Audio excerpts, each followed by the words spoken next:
uh, technology in the form of cybernetics is becoming the coral reef or the technological excretion that is the truly hardwired portion of the unconscious now.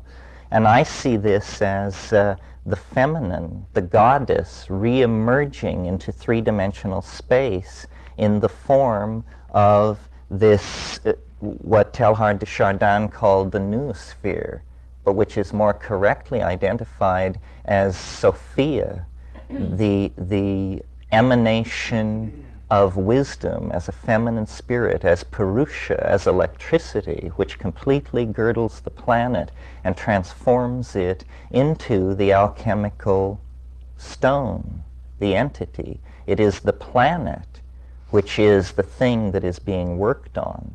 This is why alchemy and history can be seen to be the same thing. This is why this conference is called Shamanism, Alchemy, and the Millennium, because it's my conviction that the historical process mirroring intuitively these larger cosmic processes and smaller cosmic processes of complexification is an actual intentionalization of the creation of this overmind, or not so much its creation, but its invocation into matter to save us, is essentially why this is happening.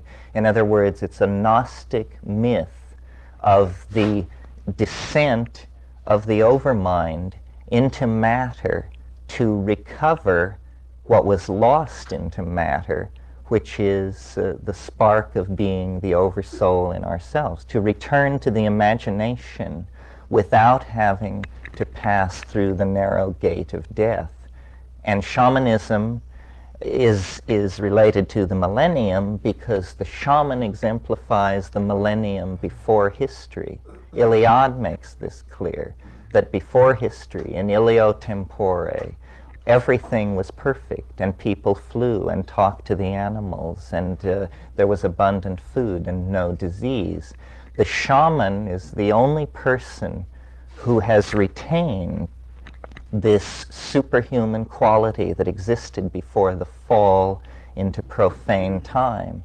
And the shaman, in all of his, her many adumbrations as alchemist, as scientist, as magician, as poet, has been the catalytic enzymatic personality which has sculpted the historical process and led it forward. And it has been mediated by the relationships to plants, which mediate a relationship to an undefinable intelligent force that you can call God or the genus loci or the extraterrestrials. The fact of the matter is that the depth and nature of it can apparently not be known, that it is controlling what is revealed about itself, and that people throughout history have discovered this. It is, in fact, what religion is in the absence of institutions.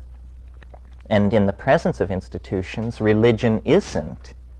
This is why Taoism is so attractive, because it understood and retained the idea that you could be in history and you could still know about the Tao and be in the Tao, which is really to be outside of history.